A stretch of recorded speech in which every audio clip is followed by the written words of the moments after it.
We want Democrats to be traumatically affected. We want, when they wake up in the morning, we want them to not want to go to work because they are increasingly viewed as the villains. We want their funding to be shut down so that the EPA can't do all of the rules against our energy industry because they have no bandwidth financially to do so. We want to put them in trauma.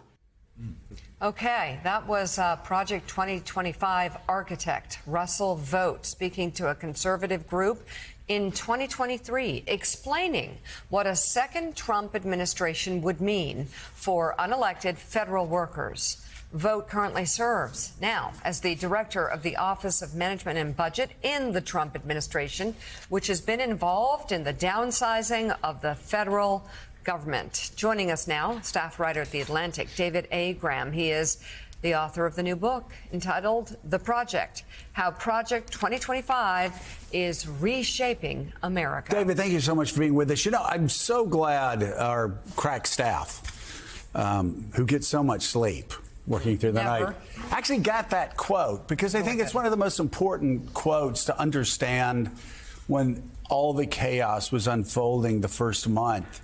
People said, what's happening? It was all according to plan, even traumatizing federal workers, as Russell Vought says there. That was, I think, in 2023. Right. He said, we want to traumatize them so much that they don't want to go to work. Right. It looks like chaos to us, but it's totally planned. It's the way they laid it out. And I think the way, hear him talk, he sounds so mild-mannered and he's saying these really radical things. And I think that's true of a lot of Project 2025, which sounds very technocratic and bland and is, in fact, a really radical plan to remake American society. And talk about what's at the heart of that.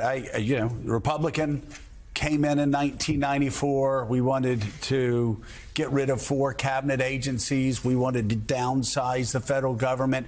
Is this a natural outshoot of that? Is that sort of that conservative waste, fraud, and abuse? Waste, fraud, and abuse, sell the spectrum, all these things we were doing to try to balance the budget. It seems to me, though, this takes it a step further. Nobody, we were always talking about balancing the budget. Nobody ever said, let's traumatize federal workers. Yeah, I mean, there's a connection to that older conservatism, but I think this is another step beyond. I mean, it's a willingness to, first of all, it's trying to accrue a lot of executive power, which is traditionally not something that conservatives like, not of at course. all. And it's about using the coercive power of the government to affect people's lives, I think, in a way that other conservatives have resisted for a long time. I've got to say, Rev, that's a great point, too. We were such dorks.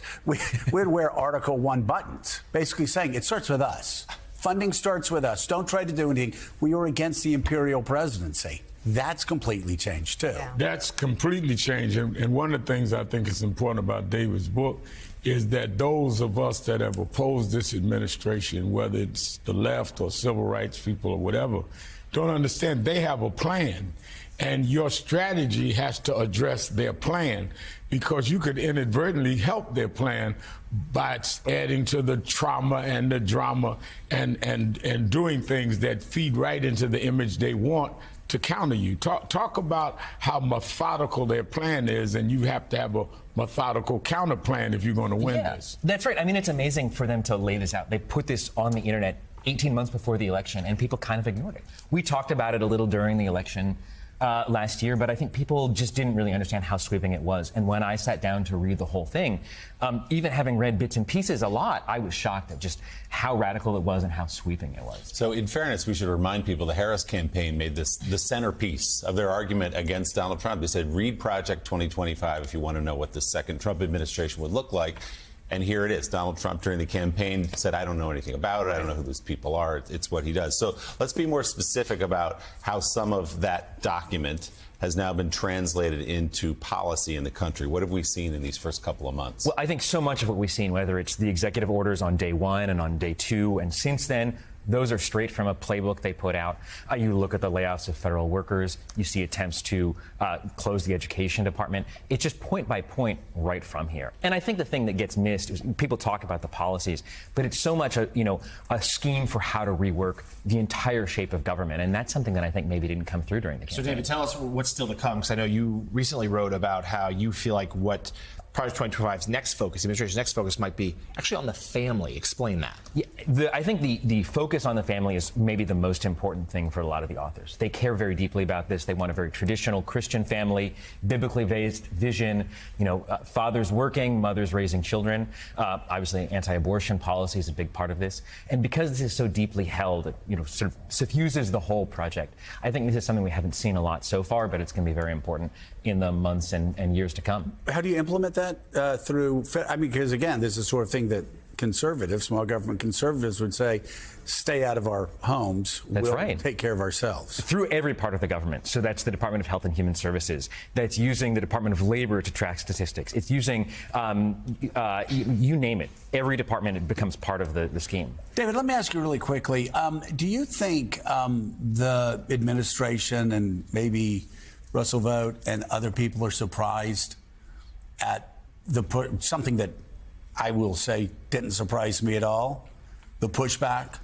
Washington always wins. Now, it may take Washington longer to win, but Washington always wins in the end, because we've all seen every administration. We're going to come in. We're going to change everything. The people before us were idiots. We're smarter than everybody else. And like you go see them a year later, go, how you doing? Was the Bush administration really as dumb as you thought they were? Were the Obamas really as dumb as you thought they were? Do you think they're surprised at the pushback that they've gotten from all angles? Yeah. I think Russell Vought was prepared for this. He's such an insider. He spent so much time in government. He knew this was going to happen. He knew this was going to come, and that's why he wanted to move so quickly. That's why he wanted to be ready on day one. What about Elon Musk? As far as they can. What about Elon Musk? Do you think Elon Musk might be a little surprised right now by what he's faced and how he's lost half of his fortune? Maybe. I don't know the exact numbers, so. I think he is surprised, because he clearly doesn't understand how Washington works. And, Vought is happy to use him as a vessel, get that as far as he can, and then he'll move on to the next thing. All right. And cost him $150 billion in the process. Russell goes, thank you. Punch the clock on your way back to California. The new book, The Project, How Project 2025 is Reshaping America, is on sale now. Author and staff writer at The Atlantic, David A. Graham, thank you very much for coming on this morning. Congratulations on the book.